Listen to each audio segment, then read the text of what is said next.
Hello बच्चों, आज हमारा क्लास 7 का हिंदी है। लेसन 19 19 लेसन का नाम है मैं कवि कैसे बना। इसके लेखक हैं गोपाल प्रसाद व्यास। गोपाल प्रसाद के बारे में थोड़ा सा इनके परिचय पढ़ेंगे। गोपाल प्रसाद व्यास का जन्म 13 फरवरी सन 1915 ईस्वी माघ शुक्ल दशमी सावंत 1972 को मथुरा जनपद के मोहम्मदपुर परसौली गांव में हुआ था। यह वही स्थान है जहां सूरदास ने अनेक भक्ति पदों का निर्माण किया और वहीं पर उनका देहांत हुआ। इनके पिताजी पश्चिम पंडित ब्रजकिशोरी शास्त्री स्वर ताल के अच्छे ज्ञाता थे और माता चमेली देवी गीत वाद्य की अच्छी जानकार थीं। इनकी स्कूली शिक्षा केवल 7वीं कक्षा तक हुई। बाद में इन्होंने विशारद प्रभाकर और साहित्य रत्न की परीक्षाएं उत्तीर्ण की। ये जाने माने पत्रकार, लब्ध प्रतिष्ठ, व्यंग्यकार, शिष्ट, हास्यरस के सुपर प्रसिद्ध कवि और लेखक हैं। 8 मई 2005 को इनका देहांत हुआ।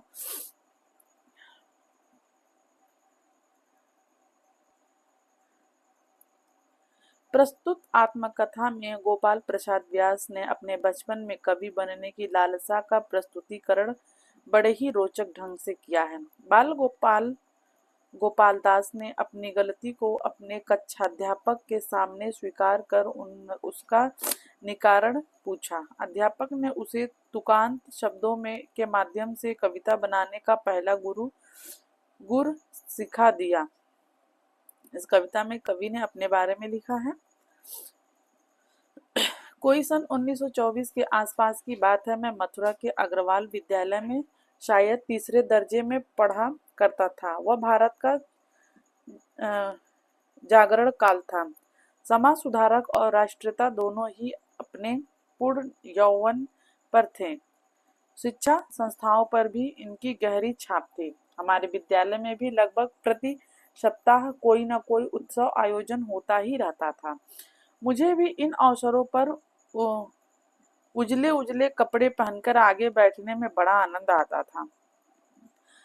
संगीत तो मेरे परिवार के रंग रंग में था। मेरे नाना जी नंद गिरवर अपने दिनों में ब्रज की रासलीलाओं के एक छत्र स्वामी थे। मेरे पिताजी पंडित ब्रज किशोरी जी शास्त्री को भी स्वर ताल का अच्छा ज्ञान था।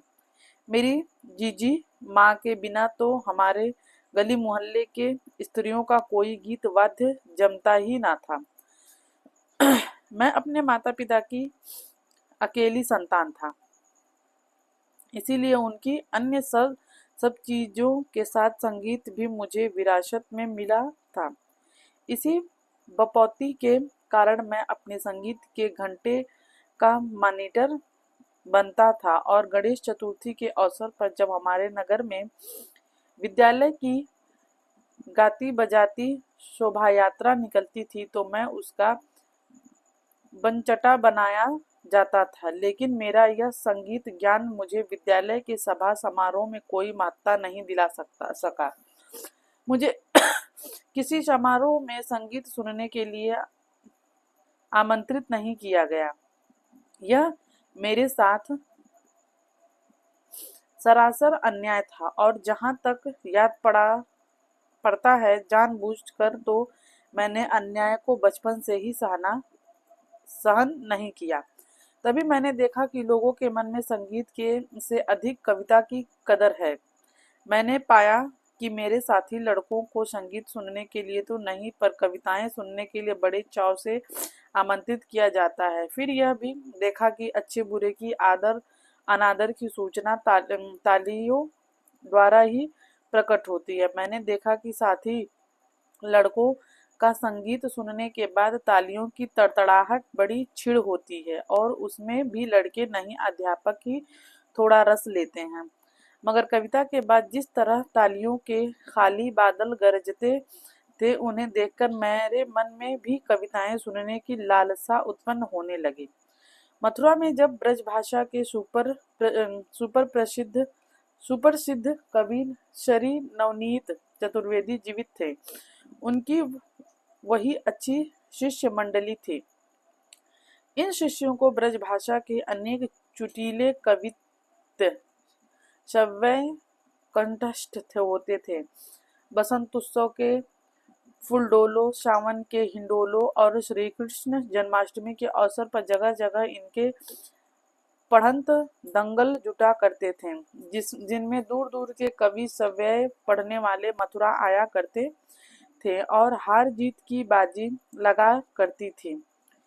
इनमें से एक राम लला जी हमारे पड़ोसी थे। इन्हें अकेले पावस पर ही कोई सैकड़ों छंद याद थे। यूं वह उम्र में मुझसे कोई थोड़े ही बड़े थे, लेकिन कवि होने के कारण समाज में उनकी गिनती समझदारों में हो चली थी। मैंने रामलला जी से मेल जोल बढ़ाना प्रारंभ किया। मैं भी अब ब्रजभाषा के पुराने कवि सवैये याद करने लगा और उन्हें विद्यालय में अपना बता बताकर सुनाने लगा। पर शीघ्र ही मैंने देखा कि मतीराम भूषण, पद्माकर, ग्वाल, रसखान और नवनीत के छंदों को अधिकांश सुनने वाले पहचान जाते हैं। पहचानने के बाद उनमें सुनाने वाले के प्रति उतना आदर नहीं रह पाता जितना कि मैंने चाहा था। तब मैंने अपनी राह बदली और रामलला जी ने खुशामद कर करके अपने नाम से कविताएं बनवाने लगा और विद्यालय के उत्सवों में छाती तानकर उन्हें गर्व से सुनाने लगा। थोड़ी ही दिनों में श्रोताओं पर रौब जम गया। फिर कि मैं भी अक्षर छोड़ लेता हूँ, तभी मुड़ मुड़ाते ही ओले पड़े। हमारे नगर में प्रतिवर्ष नुमाइश लगा करती थी और उसमें हर बार एक कवि सम्मेलन हुआ करता था। इस कवि सम्मेलन में 1 घंटा पूर्व समस्या दी जाती थी और सर्वोत्तम 3 समस्याएं पूर्तियों पर कलेक्टर साहब इनाम दिया करते थे। इसके लिए शिक्षा संस्थाएं भी अपने यहाँ से चुने हुए छात्र कवि भेजा करती थे। इस बार हमारे विद्यालय से मेरा नाम भी प्रतियोगिता के लिए प्रेषित कर दिया गया। मैंने सुना तो मुझे काठ मार गया। घबराया हुआ अपने क्लास टीचर के पास गया।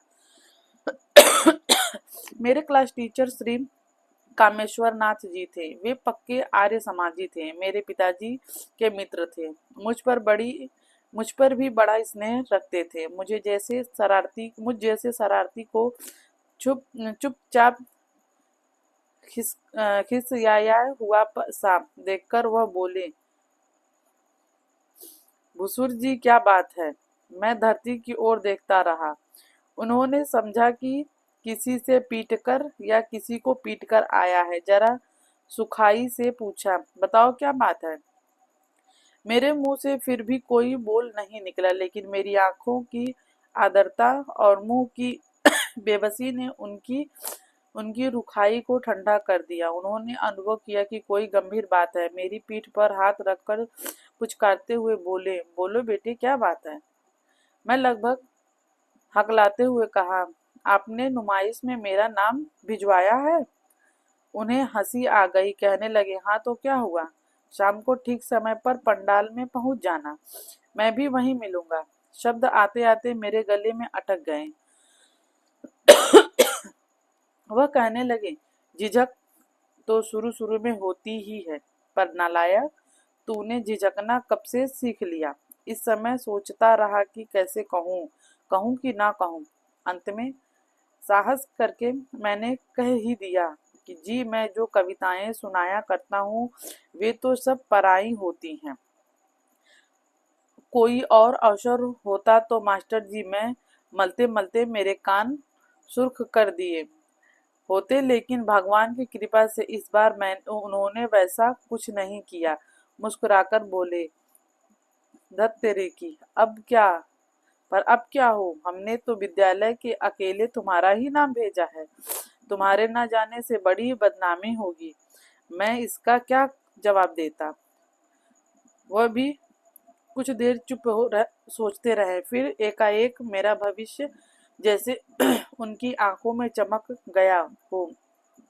ऐसे उत्साह में भरकर बोले ऐसे उत्साह में भरकर बोले, कविता करना बहुत आसान है, तुम घबराओ नहीं, देखो वहाँ मामूली सी समस्या दी जाएगी, यही आई है, गई है, सुहायो है, आदि।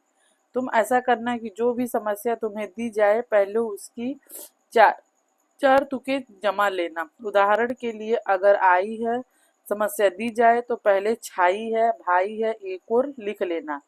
समझ गए ना? मैंने छंद रचना के पहले पाठ को हृदयंगम करते हुए स्वीकृत सूच सिर हिलाया। तो बताओ, सुहायो है कि क्या तुम तुक बनाओगे? सारी हिचक हवा हो गई और मैंने तड़ाक से कहा, आयो है, गयो है, भायो है।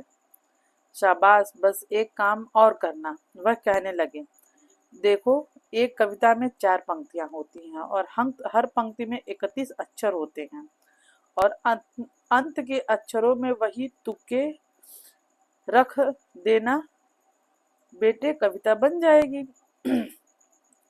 यूं गणित में मैं भी कभी अच्छा नहीं रहा, हमेशा तिमाही छमाही में इनसे मुझे अंडा और सालाना में बड़े प्रयत्नों के बाद प्रमोशन दिलाया है, मगर होनहार की बात कि उस दिन कविता का यह जटिल गणित मेरी समझ में तत्काल आ गया।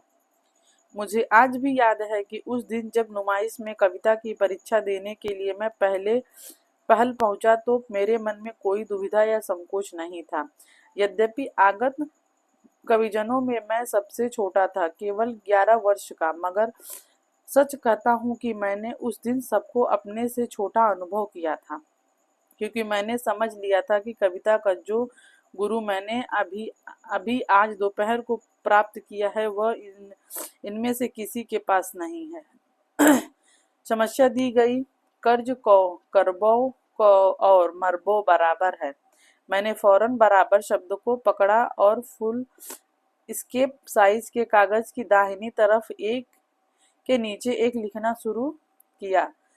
सरासर है, झराझर है, लेकिन जैसे बंदूक और संदूक के बाद तीसरी तुक नहीं मिली, वैसे ही मुझे बराबर की तीसरी तुक उस समय नहीं मिली, पर मैं रुका नहीं, बराबर है कि तीसरी तुक ऊपर है लिखकर फौरन समस्या पूर्ति कर डाली। कविता तो मुझे अब याद नहीं रही, लेकिन उसका भाव यह था कि देखो मित्र, तुम्हारे पिता ने कर्जा लिया था, उसका कैसा बुरा फल निकला। वह स्वयं तबाह हुए और तुम्हें भी बर्बाद कर गए। इसीलिए किसी ने सच ही कहा है कि कर्ज को करबो और मरबो बराबर है। समस्या पूर्ति के लिए 1 घंटे का समय दिया गया था, मगर मैंने कोई 20 मिनट में ही जैसे तैसे विद्यार्थी सवाल हल करके स्लेट मास्टर साहब को पकड़ा देता है, कागज परीक्षा को थमा दिया। उस दिन का वह दृश्य आज भी मेरी आंखों के सामने चित्र की तरह खींचा हुआ है। कवि सम्मेलन का पंडाल श्रोताओं से खचाखच भरा हुआ था। मेरे हेडमास्टर और कविता की कुंजी बताने वाले क्लास टीचर भी बगल की कुर्सियों पर बैठे हुए थे। भीड़ में मेरे विद्यालय के कितने ही विद्यार्थी और सहपाठी भी शामिल थे। मेरा नाम पुकारा गया। मैं उत्साह के साथ भीड़ को चीरता हुआ मंच पर आया। चारों तरफ तालियां बज रही थी, पर मैंने उन पर कान नहीं दिया। विश्राम घाट और चौराहे वाले हनुमान जी को मैं रोज संध्या को हनुमान चालीसा का पाठ सुनाया करता था। मन ही मन उनका स्मरण किया और हाथ हिला हिलाकर कविता सुनाने लगा। स्वर मेरा सधा हुआ था, शक्ल भी बचपन में बुरी नहीं लगती थी। लोगों ने जो बच्चे के मुंह में कच्ची समस्या पूर्ति सुनी तो गदगद हो गए। सभी लोग प्रशंसा और आश्चर्य के भाव से मुझे देख रहे थे। कविता की समाप्ति के बाद मैं तालियों के तूफानों में जो खोया तो फिर सुध बुध नहीं रही।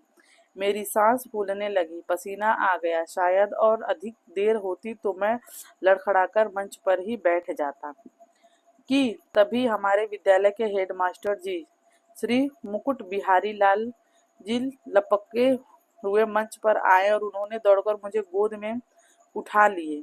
मुझे लगा कि मानो साक्षात देवी सरस्वती ने मुझे अंक में भर लिया है। उनकी गोद में जाते ही मेरा सम्मान कई गुना बढ़ गया। मेरे विद्यालय के लड़के जोर जोर से तालियां बजा बजा कर कूदने लगे। मैंने गोद से उतरकर हेडमास्टर साहब और कामेश्वर नाथ जी के चरण छुए। इस प्रकार मेरी पहली कविता ने ही धूमधाम से मेरे कवि होने की घोषणा जनता में कर दी। घड़ी भर में मैं चोर से शाहू हो गया। नीचे शब्दार्थ है। खुशामद, चापलूस, वापस, वर्ष, ऋतु, नुमाइश, प्रदर्शनी, आर्द्रता, नमी, हृदयगम, हृदय में अच्छी तरह बैठा हुआ, भली प्रकार समझ में आया हुआ। ये हमारा चैप्टर यहाँ पे समाप्त हुआ। नीचे क्वेश्चन आंसर है। अगर वीडियो पसंद आए तो चैनल को सब्सक्राइब करिए, लाइक करिए, कमेंट करिए और शेयर करिए। नेक्स्ट दिन हम लोग नेक्स्ट चैप्टर पढ़ेंगे। तब तक के लिए हम अपना क्लास यहीं पे बंद करते हैं। धन्यवाद।